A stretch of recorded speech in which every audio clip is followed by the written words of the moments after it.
بسم الله الرحمن الرحيم. الرحمن علم القرآن خلق الإنسان علمه البيان. الشمس والقمر بحسبان والنجم والشجر يسجدان والسماء رفعها ووضع الميزان ألا تطغوا في الميزان وأقيموا الوزن بالقسط ولا تخسروا الميزان. والأرض وضعها للأنام فيها فاكهة والنخل ذات الأكمام والحب ذو العصف والريحان. فبأي آلاء ربكما تكذبان؟ خلق الإنسان من صلصال كالفخار وخلق الجان من مارد من نار. فبأي آلاء ربكما تكذبان؟ رب المشرقين ورب المغربين. فبأي آلاء ربكما تكذبان؟ مرج البحرين يلتقيان بينهما برزخ لا يبغيان. فبأي آلاء ربكما تكذبان؟ يخرج منهما اللؤلؤ والمرجان. فبأي آلاء ربكما تكذبان؟ وله الجوار المنشآت في البحر كالأعلام. فبأي آلاء ربكما تكذبان؟ كل من عليها فان ويبقى وجه ربك ذو الجلال والإكرام. فبأي آلاء ربكما تكذبان؟ يسأله من في السماوات والأرض كل يوم هو في شأن. فبأي آلاء ربكما تكذبان؟ سنفرغ لكم أيها الثقلان. فبأي آلاء ربكما تكذبان؟ يا معشر الجن والإنس إن استطعتم أن تنفذوا من أقطار السماوات والأرض فانفذوا لا تنفذون إلا بسلطان. فبأي آلاء ربكما تكذبان؟ يرسل عليكما شواظ من نار ونحاس فلا تنتصران. فبأي آلاء ربكما تكذبان؟ فإذا انشقت السماء فكانت وردة كالدهان. فبأي آلاء ربكما تكذبان؟ فيومئذ لا يسأل عن ذنبه إنس ولا جان. فبأي آلاء ربكما تكذبان؟ يعرف المجرمون بسيماهم فيؤخذ بالنواصي والأقدام. فبأي آلاء ربكما تكذبان؟ هذه جهنم التي يكذب بها المجرمون يطوفون بينها وبين حميم آن. فبأي آلاء ربكما تكذبان؟ ولمن خاف مقام ربه جنتان.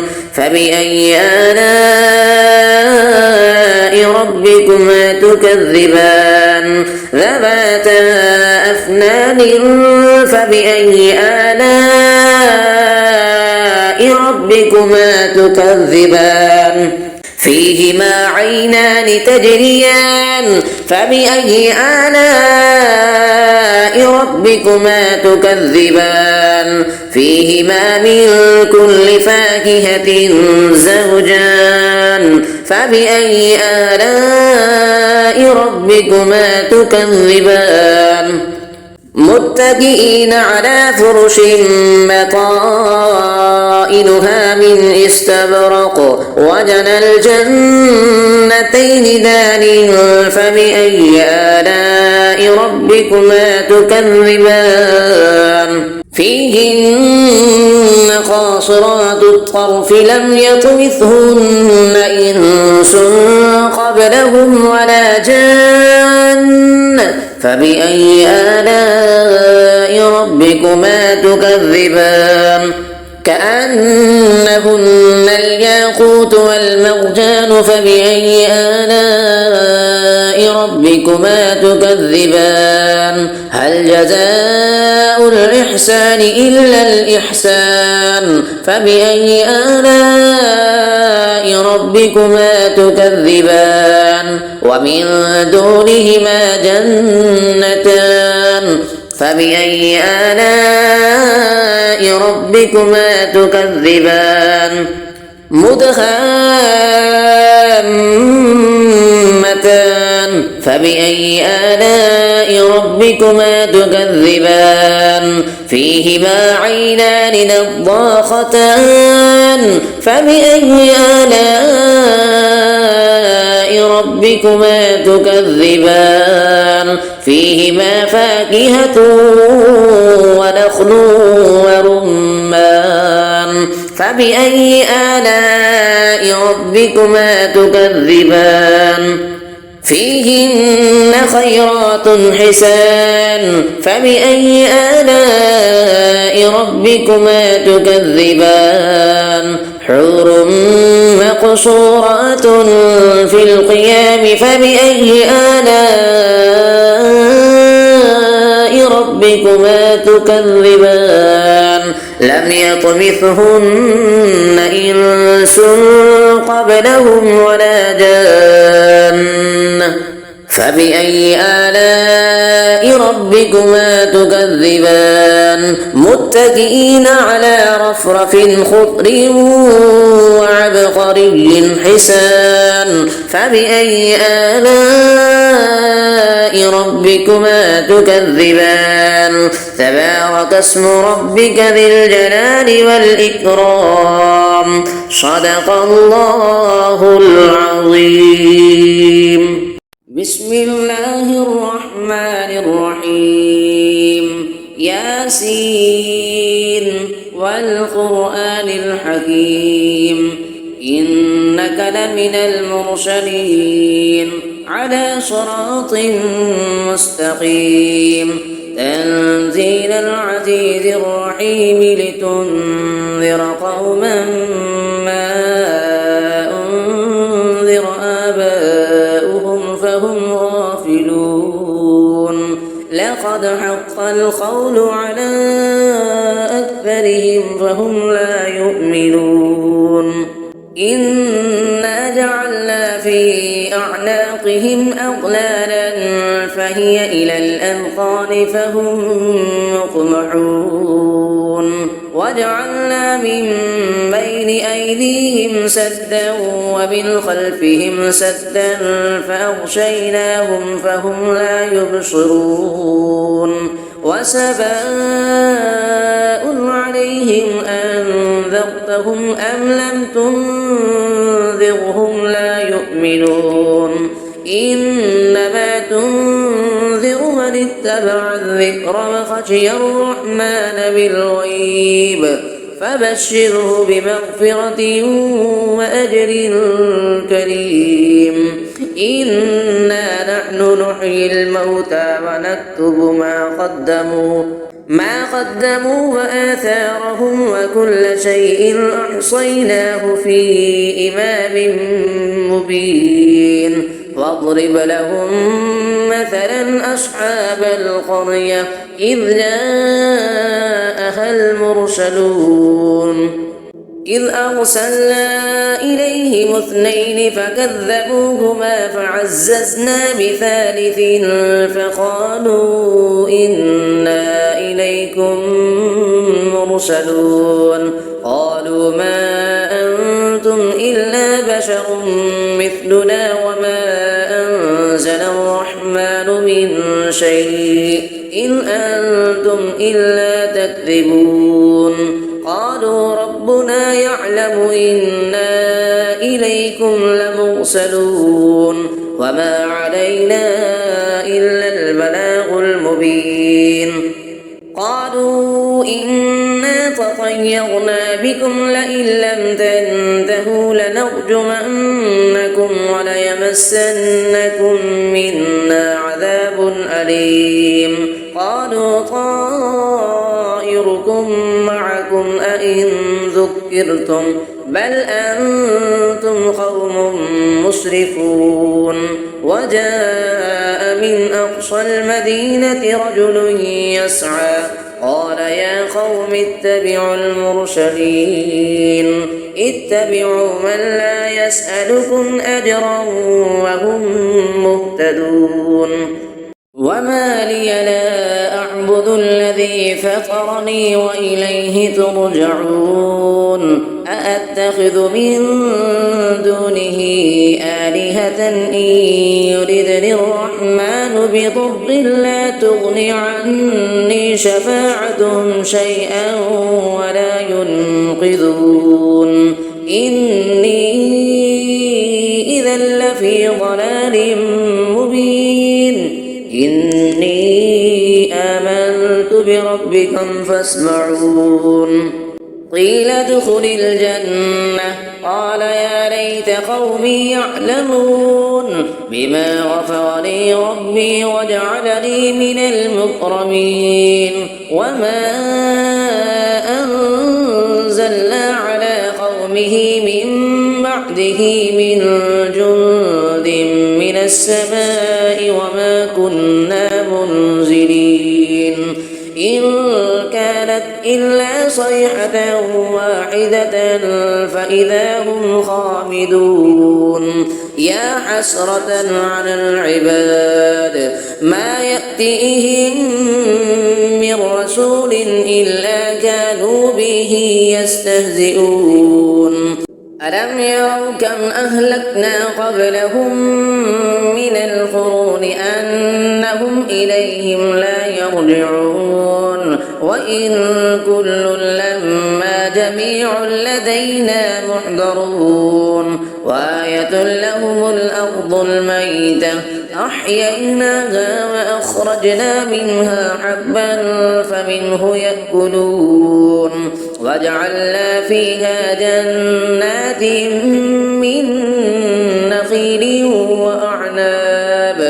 من نخيل وأعناب وفجرنا فيها من العيون ليأكلوا من ثمره وما عملته أيديهم أفلا يشكرون سبحان الذي خلق الأزواج كلها مما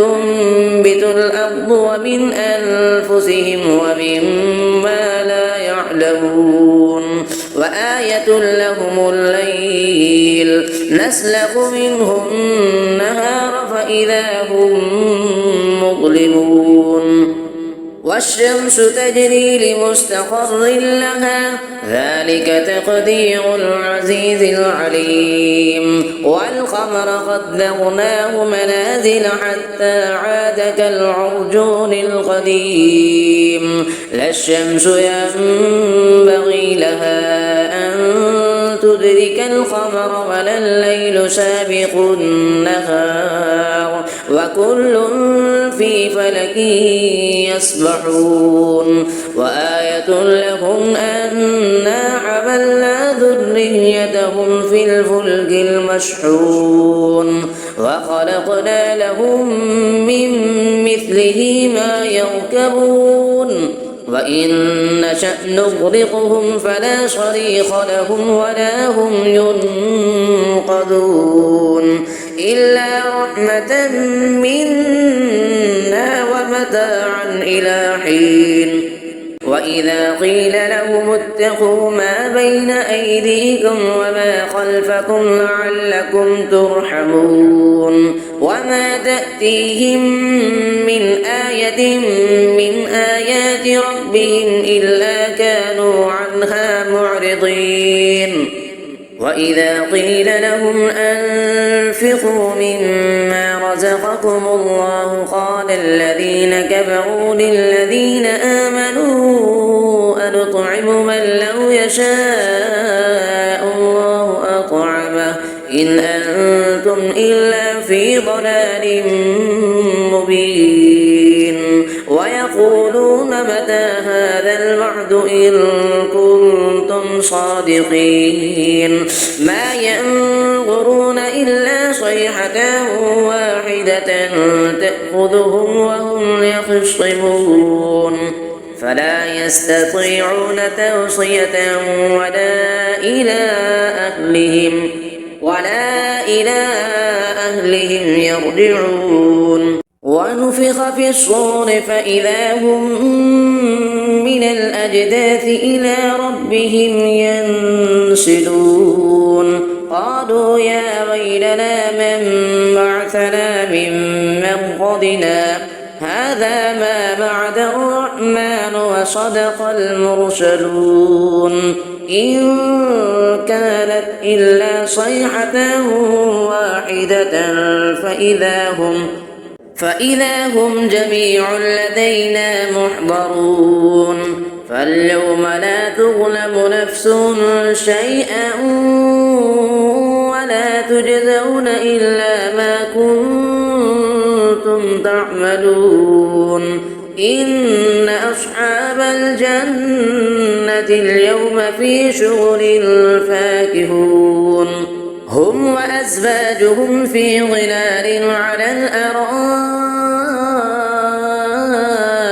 متكئون لهم فيها فاكهة ولهم ما يدعون سلام قولا من رب رحيم وامتازوا اليوم أيها المجرمون ألم أعهد إليكم يا بني آدم ألا تعبدوا الشيطان إنه لكم عدو مبين وأن اعبدوني هذا صراط مستقيم ولقد أضل منكم جبلا كثيرا أفلم تكونوا تعقلون هذه جهنم التي كنتم توعدون اصلوها اليوم بما كنتم تكفرون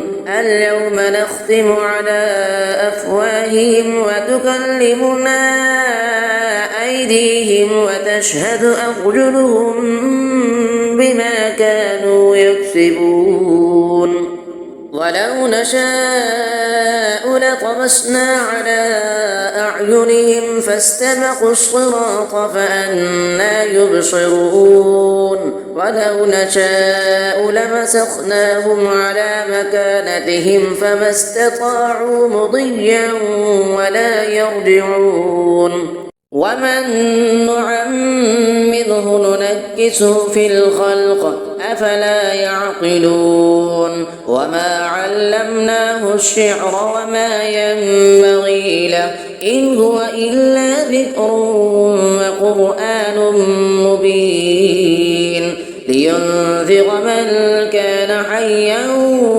ويحق القول على الكافرين أفلم يروا أنا خلقنا لهم مما عملت أيدينا أنعاما فهم لها مالكون وذللناها لهم فمنها ركوبهم ومنها يأكلون ولهم فيها منافع ومشارب أفلا يشكرون واتخذوا من دون الله آلهة لعلهم ينصرون لا يستطيعون نصرهم وهم لهم جند محضرون فلا يحزنك قولهم إنا نعلم ما يسرون وما يعلنون أولم يرى الإنسان أنا خلقناه من